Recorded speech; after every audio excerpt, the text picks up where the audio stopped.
E aí, pessoal, então, continuando o debate, né, nós finalizamos o último vídeo e evocamos um trecho do livro no qual a Hannah vai falar sobre o governo totalitário e, nas palavras dela, talvez toda a burocracia. Por que ela fala isso? Uma das desculpas que o Eichmann usa durante todo o julgamento é a seguinte: olha, eu estou vivendo dentro do Estado alemão, o Estado alemão era nazista, tinha leis, tinha juízes, e a ordem legal era a ordem legal nazista. Eu cumpria as leis do meu país. E aí eu pergunto aqui para você: quem pode se opor a um pensamento desse? A própria Hannah ela fica, né? Quem pode se opor a um pensamento desse?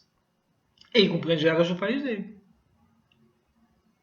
E aí é que ela vai falar: talvez seja a natureza de toda a burocracia a desumanização. Porque aí, mais uma vez, ela vai retomar um pensamento antigo de que o ser humano só se realiza, e aí tem aquela famosa frase do Sócrates, né, atribuída a Sócrates por Platão, de que uma vida não pensada, não refletida, não merece ser vivida, ou seja, o ser humano só se realiza enquanto ser racional, enquanto ser pensante. E o ser racional é o ser que delibera, e o ser que delibera é o ser que mede as consequências dos seus atos. E aí entra a ética. E a gente sabe que Hannah gostava muito da ética aristotélica e aquele livro clássico que é Ética a Nicômaco. Então esse livro, foi dedicado a Nicômaco, né, que é filho de Aristóteles. Bom, então o que Hannah está querendo dizer é o seguinte: quando eu sou membro da burocracia do Estado e eu digo apenas que eu cumpro o meu papel, ou seja, eu cumpro as atitudes e as ações que são esperadas da minha função ou do meu cargo, sem realizar a deliberação racional sobre as consequências dos meus atos, eu não me realizo como ser humano, porque a natureza do ser humano, o ser humano só se realiza enquanto ser racional, mas como a própria ética ela é suspensa, porque a ética só surge à medida que eu, enquanto ser, delibero sobre a consequência dos meus próprios atos. Então, quando isso está suspenso, a deliberação racional e, por consequência, a própria ética, surge a maldade. Então, a maldade é a consequência disso. Então, esse é o pensamento da Hannah. Sabe? Se a gente for ser bem, quiser simplificar bastante, e é uma super simplificação do pensamento da Hannah, super simplificação, porque é talvez uma das grandes autores do século XX, uma das grandes filósofas do século XX que dialoga o tempo todo com o que a gente vive. Então, se eu pudesse dar um conselho a cada um de vocês, leiam Hannah Arendt.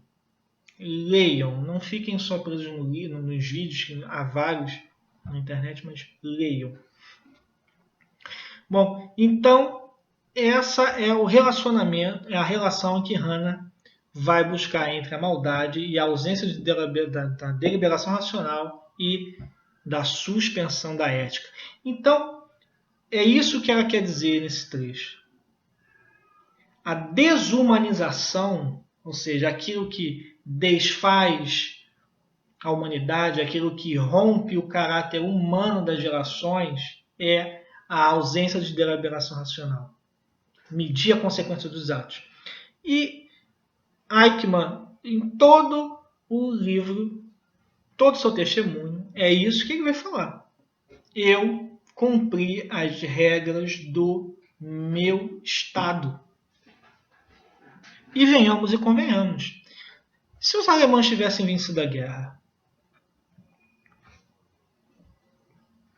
e então, Essa é uma discussão que a Hannah faz. E se os alemães tivessem vencido a guerra?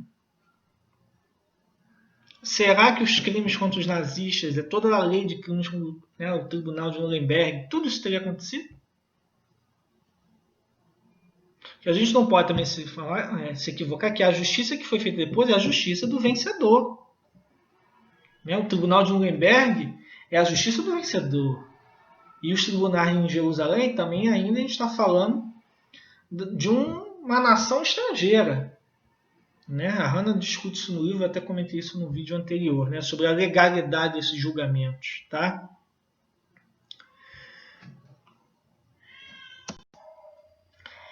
Então eu vou repetir novamente. Talvez a natureza de toda a burocracia seja transformar homens em funcionários e meras engrenagens, assim os desumanizando. Então o convite que a Hannah está fazendo aqui é para a gente ir além da situação do Eichmann. Tá? E recentemente houve um debate de um ministro, de um secretário, alguém do governo atual que saiu, né, que era tido como uma pessoa competente na sua área, e houve uma crítica dizendo que ele é como se fosse um Eichmann, né? Estava fazendo parte de uma engrenagem ruim da história, digamos, né? No governo atual, diante desse governo atual. Uma das defesas, digamos, desse secretário foi de que não se pode comparar a experiência do Holocausto com mais nada na história. Isso é uma meia-verdade.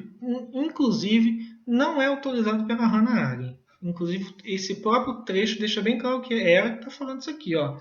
Talvez a natureza de toda a burocracia. Tá? Porque se a gente falar que o pensamento da Hannah ficou apenas restrito à experiência do Holocausto, é não entender simplesmente nada do que ela escreveu. Não é isso que ela quis dizer. Tá? É óbvio que a gente não tem que sair banalizando, chamar todo mundo de nazista ou fascista. Não é isso. Tá? Então, eu acho que a crítica que foi feita tem um fundo de verdade. Talvez uma meia-verdade. Tá? Talvez chamar de colaborador nazista ou fascista, como fizeram, seja um profundo exagero. Mas não entender que a crítica da Hannah vai muito além disso, não é isso, é muito além. Ela parte de uma situação real, que é a experiência do Eichmann, e vai muito além disso. O que ela está tratando é o seguinte: qualquer pessoa, quando não pensa nas consequências da atitude macro da situação em que vive, ela está abrindo espaço para o surgimento da maldade. É possível que a gente possa aplicar isso na situação do secretário? Não sei. Não sei. Eu não posso dizer com certeza que sim, mas também não posso dizer que não. Ou seja, a crítica que foi feita à participação de um técnico competente num governo que, para alguns, é um governo com práticas muito ruins, é uma crítica que procede com o que a Hannah escreveu. O que é diferente de chamar o cara de colaborador nazista ou fascista. Realmente isso aí não tem nada a ver. Tá? Mas a crítica procede e ela vale para qualquer pessoa. Aí é que está. Em qualquer situação em que estejamos. Enquanto membros de qualquer organização ou de qualquer instituição aonde simplesmente nos colocamos a cumprir um papel técnico, sem olhar as consequências do que aquele papel técnico traz para a coletividade. Ou seja, qual é o meu papel naquilo? As minhas atitudes. Então, isso é a deliberação racional. E isso não tem muito a ver, como também alguns querem, não tem nada a ver com técnica. Não tem nada a ver com saber técnico. Não tem nada a ver. Tá? Até porque Eichmann era um técnico competente. Ou não era? Eichmann era um técnico totalmente competente. E a história prova isso. Que foi a obra de extermínio. Então, a crítica de que talvez toda a burocracia do Estado desumaniza os homens, ela pode se aplicar. Sim, a esse técnico do Ministério da Economia, se eu não me engano.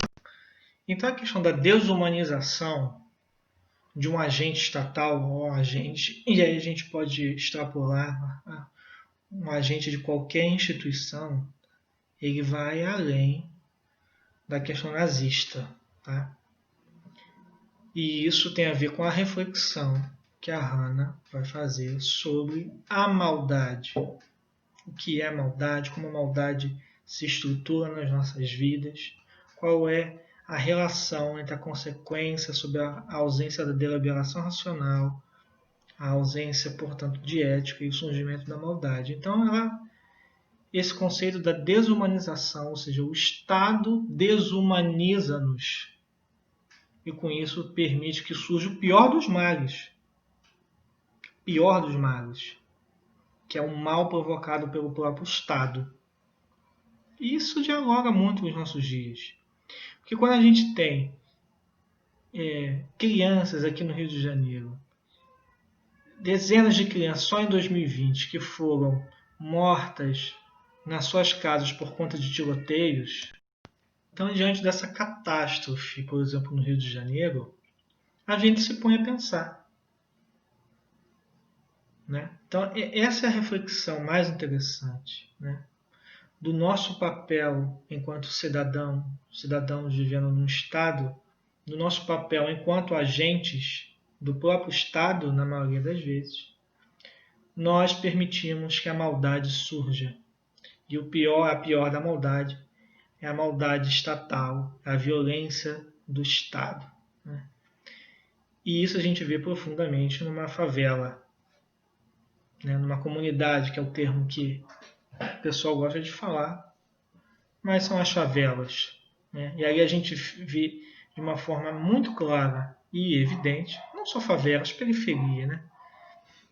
A gente vê ali de uma forma evidente a violência estatal e a maldade do Estado contra os seus cidadãos. E aí a gente tem que se perguntar qual é o nosso papel nisso. Essa é a reflexão mais interessante.